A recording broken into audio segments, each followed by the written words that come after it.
They didn't say maybe, they said murderer. The jury didn't hesitate. Life without parole. Case closed. The town moved on. But Lena didn't. 2 siblings, 1 small town, 1 dead girl by the river, and a verdict that never fit the facts.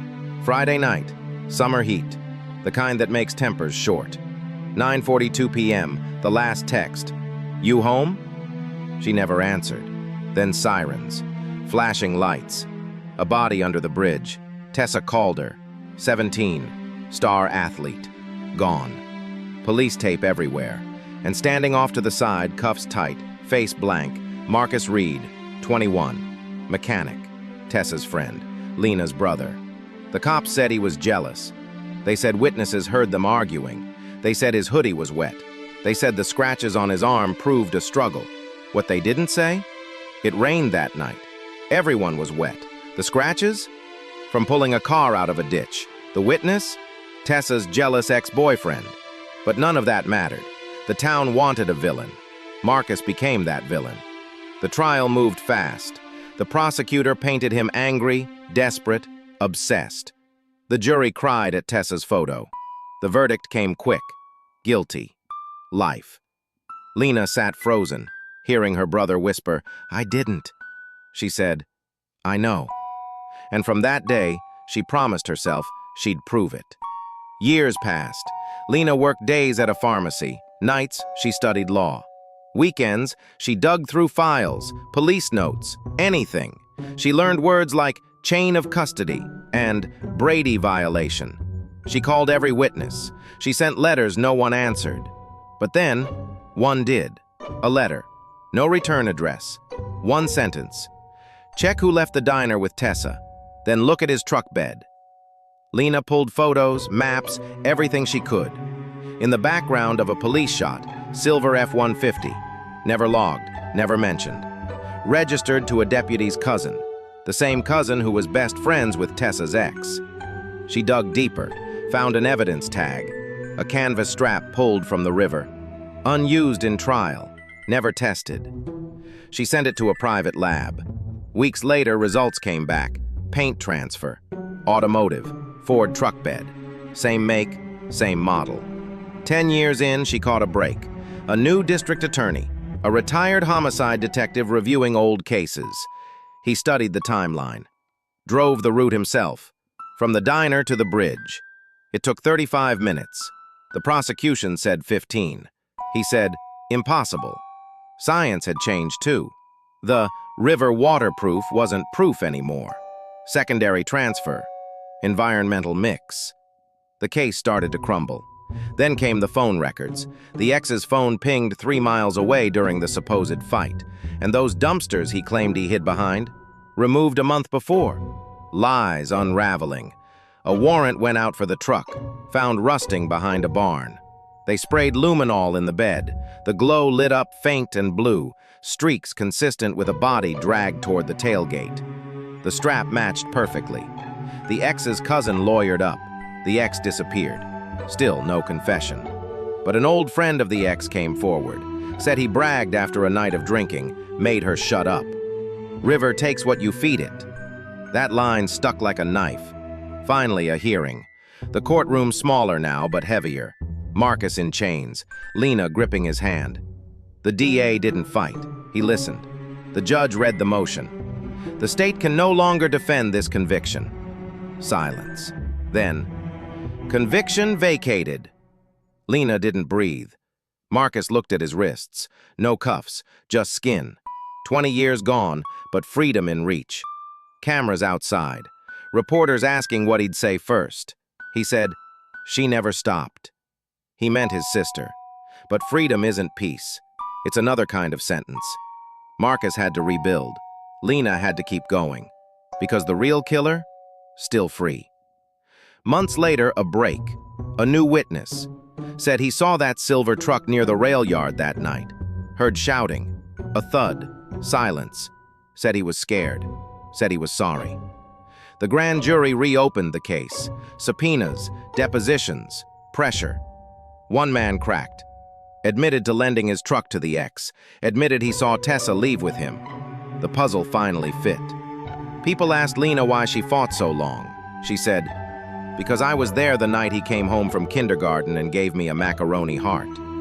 She kept fighting because she remembered who he really was.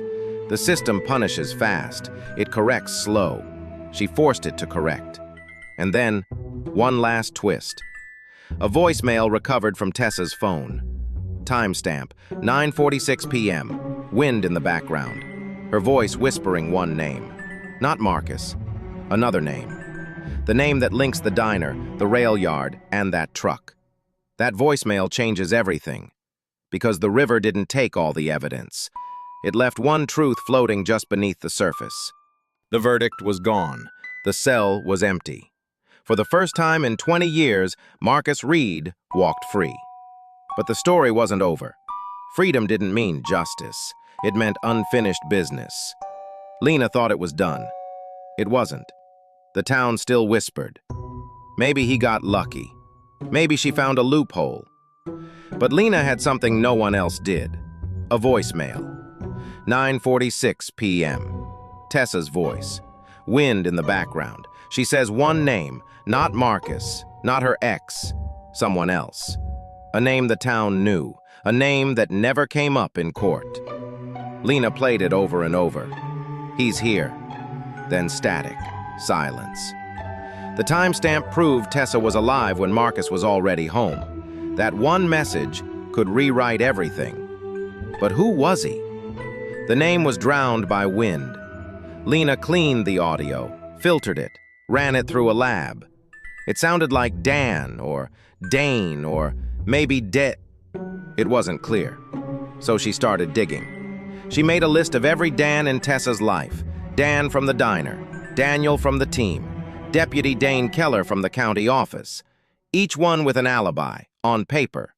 But Lena didn't trust paper anymore. She went back to the bridge. Same time, same air, same sound. She listened to the voicemail again. Then she caught something new, a metallic clang in the background.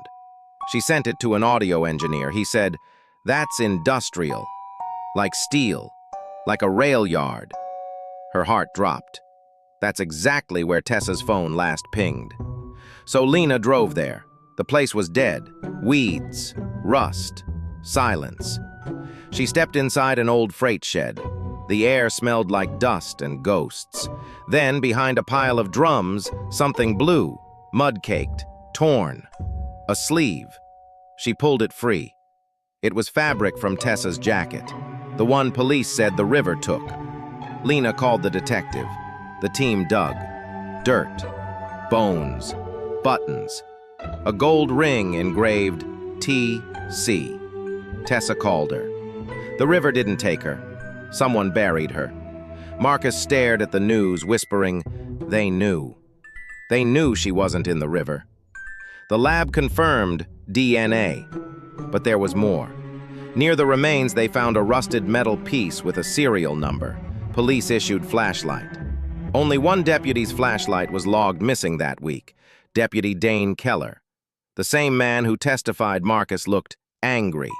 The same man who said the diner camera malfunctioned. Lena checked his records. He sold his silver F-150 3 days after Tessa vanished. The same model that matched the paint on the strap from the river. It all pointed to him. The DA reopened the case. They called Keller in for questioning. He didn't show, didn't call, didn't answer. That night, Lena's car alarm went off. She ran outside. No one there. Just a note on her windshield. Stop digging, or you'll join her. No fingerprints, no cameras, just fear. The DA assigned protection, but Lena knew it wasn't enough. She kept going. She searched Keller's old patrol logs. One line from that night was scribbled out. She scanned it under UV. Hidden ink glowed through. It read, Rail Yard, 9:50 p.m. The same time as Tessa's voicemail. The same place the body was buried. Lena felt it now. This wasn't a mistake. It was a cover-up. A cop killed Tessa, and others helped him hide it. She called the sound engineer again. He said, "You need to hear this." He'd enhanced the final second of the voicemail. Static, wind, then a man's voice. Calm. Cold. "You shouldn't have come here, Tess." Then silence. Then a faint click. A radio. A police scanner. Lena froze. It wasn't a stranger. It wasn't random. It was someone with a badge. Someone who knew her. Someone still out there. And he wasn't done watching her. To be continued in Part 2.